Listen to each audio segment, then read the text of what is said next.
It is Monday. Wow, what a weekend, right? We had some surf, mild surf. It dropped off quite a bit from what we were looking at last Thursday and Friday. We'll look a little bit at the surf along the coast now. Mavericks not breaking today, but there's rain and snow in the forecast and wind as well. We're going to see the strongest rain and wind Wednesday night into Thursday. Mountains will get some snow on Thursday morning or Thursday afternoon, Friday morning. Could see a foot of snow up in the Lake Tahoe area. Could see a foot and a half of snow, 2 feet up around Mount Shasta. And you can see the system kind of coming together. This is what we looked at last week. And let's see if I can show you the phasing. And here's the trough, the jet stream, main jet stream, right? And then there's this cutoff low down here. And remember we were watching it and it split off. Well, this low is going to get absorbed into this extratropical weather system, which has some cold air, which means snow levels will be down at pass level. But this is going to be not quite a typical frontal passage, but pretty close. This is going to get sucked in enough time for it to just kind of phase together and become one storm. So it's not going to be, originally it looked like we might see a couple of events, but now we're going to see one nice size weather event for the West Coast. So what else we got? We got wind to talk about, rain and snow. 15 inches of snow, certainly possible above pass level. The rainfall accumulations, these are the forecast numbers, just comes from California Water Watch, and this is through next Friday, I think. Through Sunday, November 16th. But you get an idea. So that's the aerial dispersion of rain. If you can see the oranges and the yellows, 2 inches of rain on the coast, 3 inches up around Eureka, Cape Mendocino, Lake Tahoe area. On the foothills, they could see an inch or two of rain, but this is over the course of a few days. So none of this looks like beneficial rainfall. It looks like beneficial snowfall, and there is some wind forecast, but the wind appears to be just kind of below criteria level. Some of the models are pushing it high, but right now the winds don't seem to be, gale force kind of a thing like we saw a few weeks ago. So that's the hits, runs, and errors. This is Mavericks right now. And you can see the swells dropped a little bit. Got out yesterday, awesome day yesterday. Did a little surfing.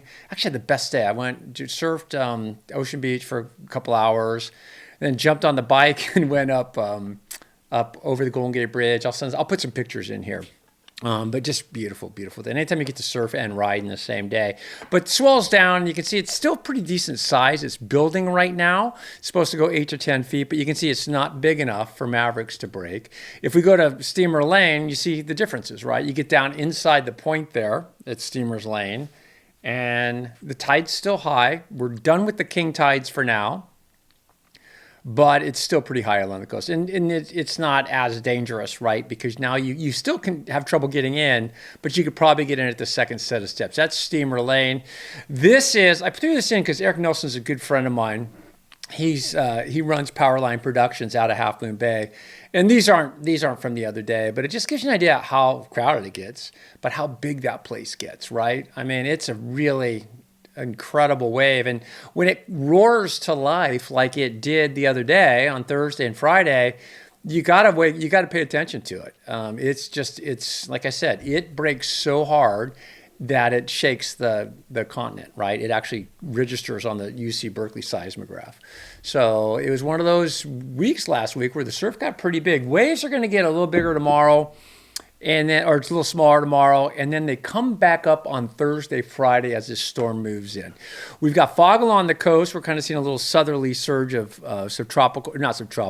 valley fog, coastal fog moving in. Monterey, you've got fog right now, clear along the north coast. Laguna Beach, you got a little bit of fog. Santa Barbara, you're starting to clear out now. That is right there at Point Conception. That's by the university, south down towards downtown or Santa Barbara proper. And then just these cool cloud streets, we call those cloud streets. And they're just like, it's topography and upper level winds. And as this system here gets ready to merge with this system here, and we get our rain event, looks like we're going to get it Wednesday night into Thursday. When I say we, it's all of us on the West Coast. We're going to look at the models. Here is Mount Shasta. I'm going to talk a little bit about this coming up. And what I mean by that, we're going to talk about the largest landslide on this north west flank of the Mount Shasta. It's thought to be potentially one of the largest landslides in the world. So I got a cool picture of that I'll show you. And then look at the snow on Mount Shasta. This is right now. And it's pretty down pretty low, right? You see some controlled burns. Isn't it interesting, all the controlled burns? It must be a burn day. Yeah. I don't know if they still do burn days up around Mount Shasta. If you live up there, let me know. This is Weaverville. Mount Shasta today goes 67 degrees. Weaverville, which I love. Let's see if I can get it to move. Yeah, I love that valley fog. Isn't that pretty? A little bit of snow up in the Trinity Alps. Weaverville today is going to go 69 degrees. It's going to take a little while once that fog burns out, but it's a beautiful shot. Northern California. This is a little tour of where we live, because one of the things we talk about a lot here is the climatic zones. This is Alturas. Alturas today is going to go 70. And this is like a whole nother land, right? This is like Bend, Oregon, or even Boise, Boise. It's, just high desert, beautiful, beautiful shot there. And it's going to start raining up there by tomorrow afternoon, or Wednesday afternoon, Wednesday night. This is Lake Tahoe. This is up on Siberia. The temperature today in Olympic Valley is going to go 62 degrees. That's down in the valley. And then our last shot here is Halama. And you can see the fog out there, right? This is the tip of Point Conception. I use it a lot. It comes up, if you read books, history books, Point Conception is a focal point, right? It's a thing. They describe things, north of the Bight, south of the Bight, the old mariners, because everything kind of changes. And in my mind, it does a little bit, doesn't it? Once you get around Point Conception, you get into Santa Barbara, start seeing more palm trees, blah, blah, blah. It just feels like you're in Southern California once you go around this corner. But when you go just north of this corner, it feels more Central and Northern California. I mean, that's just me, though. But anyway, you get the fog offshore there. Santa Barbara today is going to go not Santa Barbara.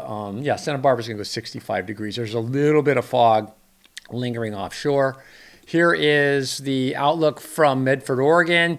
They're saying, hey, look, it's dry through Wednesday. This is the Weather Service guys, which I love when they put these together.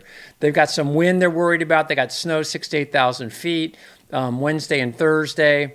And they're just saying, hey, listen, something's coming in. But none of this is extreme language. This is out of Sacramento, and they're basically showing us the Weather Service office. These are the different offices, right? The Medford, Oregon one, the Sacramento one, the San Francisco one. We go to whatever one we want to look at. Here we go through the next few days. There's today, highs, Marysville, the Central Valley, Red Bluff, 76. Tuesday, a little cooler. Wednesday, it starts to change. That's our transition day. These temperatures, you can see the transition, boom. Temperatures drop down on Thursday and Friday. And that's in the valley, upper 50s, low 60s. So that is going to get you snow on the passes for sure. And again, a foot of snow up at Donner Summit. And even a bit more so, this is from, who gave us this one? This is out of Hanford, I think. Yeah, the Hanford Weather Service office.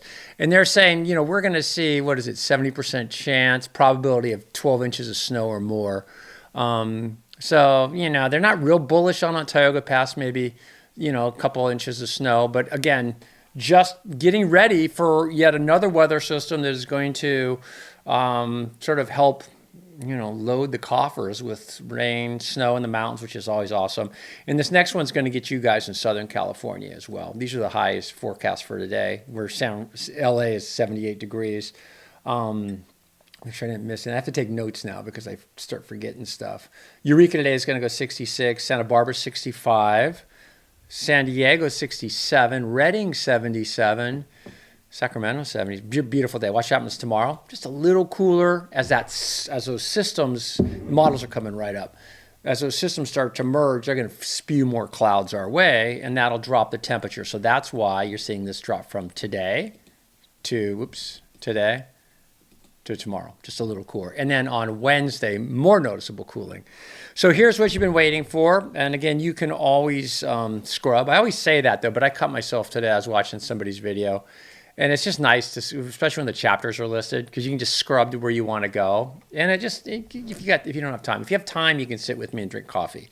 But if you don't, just scrub away, man. Get right to this. Here is the 500 millibar vorticity. My hope is that you know this map and love this map, because we look at it. I try to look at it every day, and I do it because it gives you a good idea of just it's kind of a broad brush, but it shows you where stuff is, where the upper level energy is, and where the upper level energy is this time of year, almost all times of year, but this time of year especially, where that upper level energy is, reds and yellows. That's where the weather is typically. So you got weather here. We looked at that, didn't we? And then we got weather here. Extratropical storm up here. Cutoff low down here. They merge somewhere over central and northern California here. The East Coast has a really cool cold weather system with storm warnings and storm alerts and red flag warnings in Texas. This low is pretty deep. But we are more concerned about West Coast, Seattle south, down to San Diego. Here it goes. This is Tuesday morning, tomorrow morning. See that broad ridge? But you see those clouds coming in too. I'm just using the vorticity as representing some flow. Cloud flow. This is Wednesday morning, and if you've gotten savvy yet, and I bet some of you have, 12Z Wednesday is 5 a.m. PST, right? Pacific Standard Time. So this is I put a little red line under here so you can see the date and the time. And I'm horrible with Zulu time. You got to subtract once we get to daylight savings, or once we get to standard time. You basically have to subtract 8 hours from Universal or Greenwich or Zulu time. So 8 hours minus that, right? So 5 a.m. in the morning on Wednesday. And so here it is. So that Wednesday's a nice day. And then here it comes. Right front quadrant. Remember that? 12Z is, let's get 12Z right there. So 5 a.m. Thursday morning.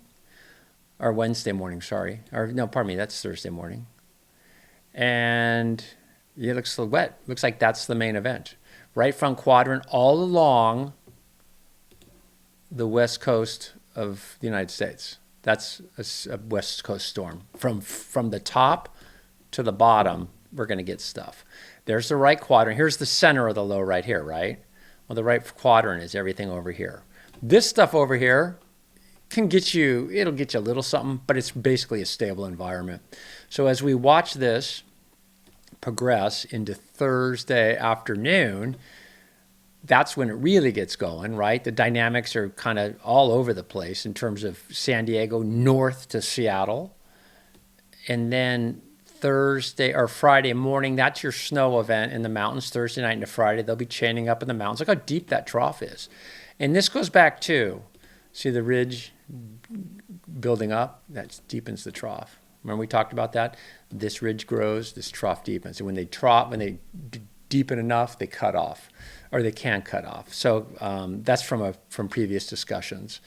So there it goes. And it's through pretty quick. So by Friday afternoon, we're sort of in the dry air, not dry air, but fair air sector, where the air, west coast, kind of all beginning to come under the influence of the ridge. So this event really is about Wednesday night into Thursday, into Friday, and then should be winding down pretty quickly. The weekend at this point, well, let's see what the weekend looks like. Weekend looks pretty ridgy, right? See it? And then that next system rolls in. That looks like Monday morning. But we'll see. But it's a quick mover too.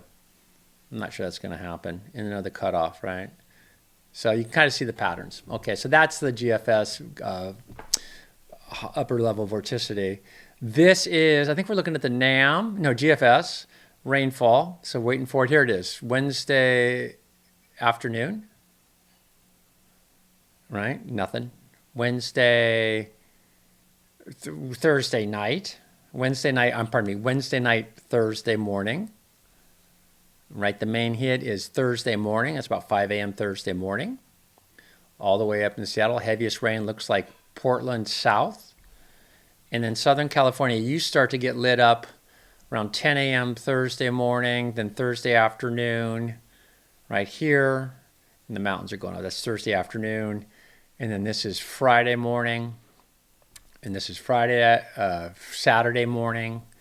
And then little something slides through. That's that Monday event. Okay. So what did I just show you? I showed you a pretty nice weekend, right? Pretty nice weekend. This thing all happens between Wednesday night and Friday afternoon. Yeah, well, let's see. Friday afternoon. Let's see. Yeah. Yeah, Friday afternoon, and then you're done, and then we light up again here. That's something for Monday. Okay, is that all going to happen that way with that timing? I hope so. I hope so. I like the weekends. Nice. Here is the GFS. GFS. Yeah, this is the loaded up accumulation. This is like a footprint of the rain. I'm missing out on Washington. Sorry, you guys. I only have certain sectors on this map. I'm going to open it up wide in a minute. Here is by Thursday morning. Okay, that's the rain footprint. LA, whatever, right? You're going whatever. Now it starts to load up for everybody by Thursday afternoon. And those are some of the rain totals. 3 inches of rain, Cape Mendocino, 2 inches of rain, Marin County. This is all beneficial rainfall at this point, even in the Palisades. And then you can see by Friday morning, it's reached all the way to San Diego, where potentially 1/4 of an inch of rain, which is going to help fire danger quite a bit. And then we get that next little wave comes through. Remember that one, this guy? So that's that little piece that comes through. And then they just, look kind of quiet after that. So this is the West Coast. This is a hard one to see, but this is the only sector I have.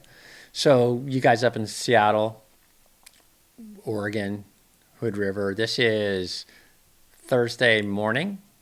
I like this too, because you go, okay, that's where, I mean, it's like, that's the big picture. I'm good with big picture stuff. Like, okay, that's the Western United States, and a good 40, 50, 60% of it is going to be wet by Thursday morning. And then Thursday afternoon into Friday morning, all the way into LA. There's Friday morning. And then you see it start to back off by Friday afternoon. And then the next wave goes through. Okay. Went through a lot. I might be doing that. You know what? I'd like to, let me know if I'm going too slow through that. Because you may be just going, yeah, no duh, Bill. I got that. I can see, right? But it's kind of fun to know the mechanisms. Like, I think this is fascinating, right? Like, so you got this extratropical that's coming from Gulf of Alaska, the Aleutians. You got this bad boy that spun off some tropical storm, and the two are going to meet up right over the top of us, especially from Hood River south down towards Big Sur. Is it gnarly flooding rain like at one point we had potentially seen in the models last week? It doesn't appear to be. It appears like things are starting to consolidate and become more reasonable to the tune of Marin County, 2 inches of rain for the whole storms total. I think the big story on this ends up being the snow. I think Tahoe is going to be impressive. A foot of snow before Thanksgiving. Tell you what, the ski resorts get pretty fired up about that. This is the 6 to 10 day temperature outlook. Good for making snow too. Look at that, below average. Yeah, I had a good weekend. I did something else. I took the little dog, tossed her in the backpack, and took her on a bike ride out into the headlands on Saturday. Yeah, and then surfed yesterday and biked. And then what else you got? It was that kind of weekend, right? I saw you guys. You guys were all out there too, man. I was like, oh my God. I went, this is the forecast precipitation, 6 to 10 day. But the thing I would say, I was telling my wife, Pam, I was like, it's a lot of people, man. When the weather gets nice around here, it feels like everybody's out, like more than ever before. I feel like the COVID thing's over. I feel like everybody was leaving California, leaving San Francisco. They're not. Hey, nobody's going anywhere, man. There's more people here than I can, at least, yeah, yesterday was a bellwether day, so perhaps that was it. But I was like, man, in the ocean there were a lot of people. On the trail there was a lot of people. In the headlands there were a lot of people. Tennessee Valley, there were a lot of, not Tennessee Valley, down in Mill Valley, a lot of people. But that's good. People good. And it's also awesome. I was lamenting to one of the old timers yesterday in the water. I was like, I kind of miss it the way it was when it was just us, because it was really just a few of us. But I also realize it's nice to see the world getting healthy again. I know that sounds woo-woo too, but I do think I was watching, these are the earthquakes, last 24 hours. Pretty light. There's something up here. Let's see what we got up there in the Aleutians. 4.2, 4.5 in Alaska. And there's a new small one just happened in, looks like Danville again, or somewhere out in the East Bay has been having them. Yeah, San Ramon. So pretty good earthquakes. But I was watching some of the people paddle out, and they're kind of, you can tell by the board they're on, and this is going to sound weird, but you can profile. In surfing, we all do it. You do it, I do it. You can look at somebody in a lineup and go, Oh, this is that's the forecast, and it looks like it gets big again on Thursday. You can tell it's like anything. And skiing's the same way, fly fishing's the same way. You can Ocean Beach Live. You can profile somebody and go, oh, he surfs a lot, or she doesn't surf a lot, or she surfs a lot, he doesn't surf a lot, by the way they paddle, by what the board they're on, by the wetsuit they're wearing, by the way they carry their board, by the way the leash is strung up on, I mean, right? The way that people rack their boards on the car. I can profile guys in the parking lot. And you do that because you want to make sure you know who the good surfers are and who the good surfers maybe are. So like you could, if somebody starts to go, but you know they're probably not going to get to their feet, you kind of have an inkling. The guy on the soft top on a 6 to 8 foot Ocean Beach day like today, probably he's not going to catch that. So I at least cover him, right?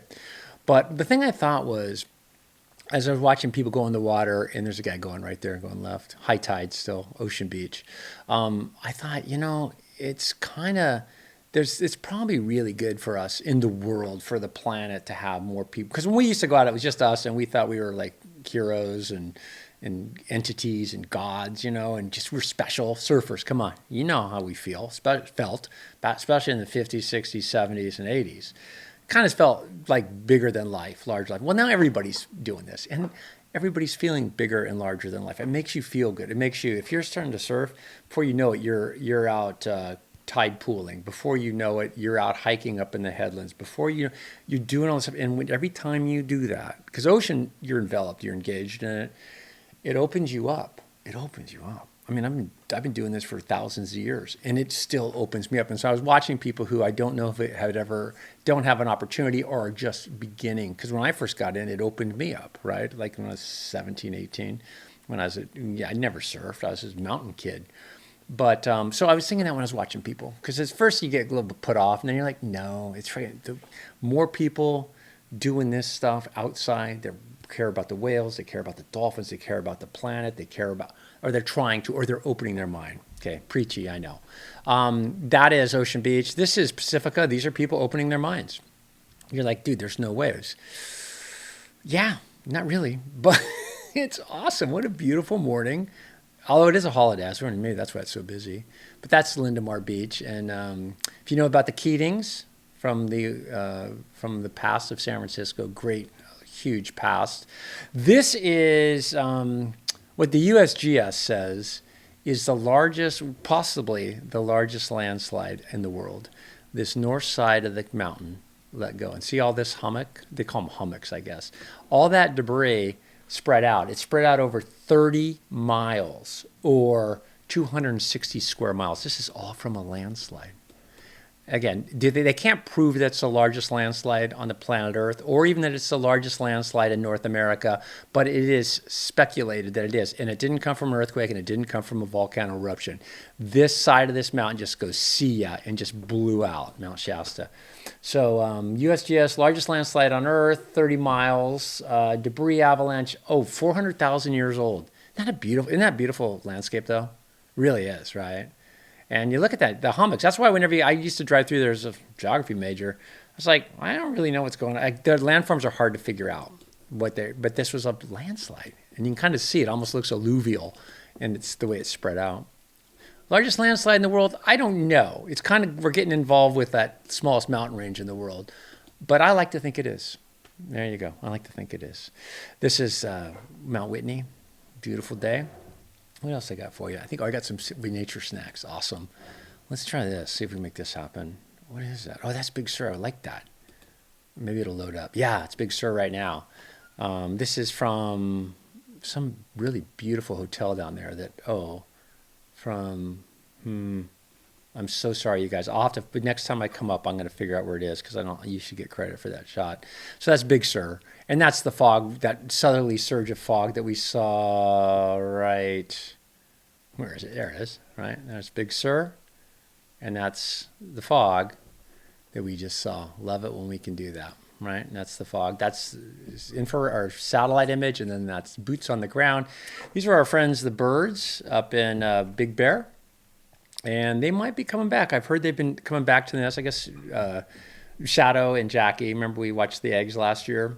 I like this tree too. It's just a great freaking shot, especially when the wind's blowing. But I saw a picture yesterday of Shadow in the nest, And his whole move is he dresses the nest up. Like he's mom kind of runs everything, but he sort of like comes in when like if he were to fly in right now, he would have a stick in his mouth and he would be fluffing up the nest.